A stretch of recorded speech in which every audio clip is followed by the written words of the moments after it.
రేపో మాపో జైల్లోకి పోయి కవిత జగదీశ్వర రెడ్డి తప్ప కేటీఆర్ తప్ప ఎవరు దొరకలేదు. మీకు మంచిది.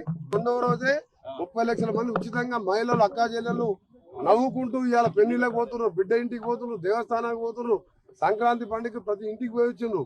మాకు ఇవాళ మా అక్క చెల్లె పేదవాళ్లకు ఇవాళ నెలకు 200-300 రూపాయలు మిగిలిస్తున్నాం. 3 మాసాల లోపే గ్యాస్ సిలిండర్ కానీ ఫ్రీ కరెంట్ యూనిట్లు కానీ ఇవన్నీ కూడా ఇవ్వబోతున్నాం. ముఖ్యమైనది ఏంటంటే మేము 100 రోజుల్లోపే కాదు 2 రోజుల్లోనే చేసినాం. ఇవన్నీ కూడా వారం రోజులు చేస్తుండే. కానీ మా కర్మ గవర్నమెంట్ ఇచ్చిన మొదటి క్యాబినెట్ లో ప్రభాకర్ రావు అనే పెట్టుకుని ఆయన పెట్టుకొని 70,000 కోట్ల రూపాయల నష్టాల బారుపడి యాదాద్రి భద్రాద్రి ఛత్తీస్గఢ్ కరెంట్లో కొనుగోలులో ప్లాంట్ నిర్మాణంలో నామినేషన్ బేసిస్ మీద 70,000 కోట్లు నష్టాల పరిచిన ఆ పెద్ద మనిషి మీటింగ్ ముఖ్యమంత్రి గారు పిలిస్తే కూడా రాకుండా తప్పిపోయాడు. ఇంక్లూడింగ్ జగదీష్ రెడ్డితో పాటు ఆ దివాళా తీసిన డిపార్ట్మెంట్ ని సెట్ చేసుకుంటూ రిజ్వీ లాంటి సమర్థమైన అధికారులు వేసి వచ్చే నెలలోనే 200 యూనిట్ చేస్తున్నాం. ఇంకొకటి ఏంటంటే ఫ్రీ కరెంటు వెంకరెడ్డి గారు అన్నారు ఆయన దగ్గరికి వెళ్ళి అని చెప్తున్నారు కదా. నేను ఒకటే చెప్తున్నా, 30 లక్షల మంది యువకులకు 3,116 అన్నావు. 3,000 అంటే 30 లక్షల మంది యువకులు ఆ రోజు మీరు రెచ్చగొట్టుండే నీ ఫామ్ హౌస్లు ఇల్లు అన్ని కూడా బద్దలు కొట్టేవాళ్ళు.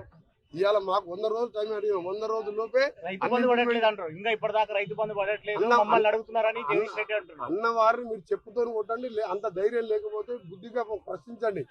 మీరు దళితుని ముఖ్యమంత్రి చేస్తే తల తీసేసుకుంటా అన్న మీ నాయనకి ఇంకా తల ఉందా లేదా? బెడ్రూమ్ డబుల్ బెడ్రూమ్ కడితే అల్లుడు బిడ్డ వచ్చే మంచి వాళ్ళకు సపరేట్ బెడ్రూమ్ అన్నావు, డైనింగ్ హాల్ అన్నావు, పెద్ద మొత్తం ఇంత కళలు చూపించినావు. ఒక్క ఇల్లు కట్టలేదు ఊళ్ళల్లో, ఒక రేషన్ కార్డు ఇవ్వలేదు.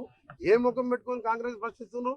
ఇవాళ ఒకటే చెప్తున్నావు, ఇవాళ 64 గెలిచినాం, 10 సీట్లు తక్కువ మెజార్టీతో ఓడిపోయినాం, 300 ఓట్లతో కూడా ఓడిపోయినాం చేవెళ్ళ. ఇవాళ మంచి పనులు చేస్తాం. వచ్చే ఎన్నికల్లో 100 సీట్ల పైన గెలుస్తాం. పార్లమెంట్లో 13-14 సీట్లు గెలుస్తాం. అందులో బీజేపీ టీఆర్ఎస్ పార్టీకి ఛాన్సే లేదు. రెండోది ఒకటే చెప్తున్నా, తొందరపడకుది. 47వ రోజు మా గవర్నమెంట్. అందుకని ప్రజలకు చెప్తున్నా, ఇలాంటి పార్టీకి ఎక్కడ కూడా పార్లమెంట్ ఎన్నికల్లో డిపాజిట్ రాకుండా బుద్ధి చెప్పండి. 100 కాదు మాకు ఓపుకుంటే 200 అడుగులు.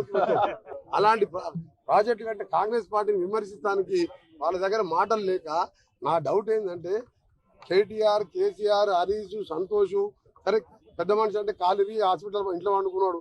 ఈ 3-4 ఎప్పుడు ఏమవుతుందా, ఎప్పుడు మెంటల్ హాస్పిటల్ పోతారా మాకు కూడా డౌట్ ఉంది.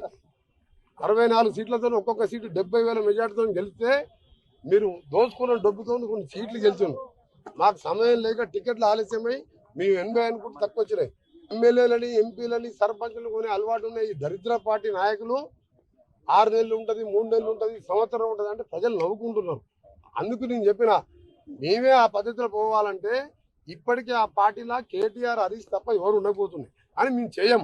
మంచి పనులు చేస్తాం, 100 సీట్లు గెలుపుకుంటాం. కోవర్ట్ ఆపరేషన్ ఏం లేదు, కోవర్ట్ కాదు. అలా కడుపులో కత్తులు పెట్టుకొని హరీష్, సంతోష్, కేటీఆర్ ఎప్పుడే ఇన్సిడెంట్ జరుగుతుంది, ఎప్పుడు పొడుచుకుంటున్నారో అర్థమవుతలేదు మాకు.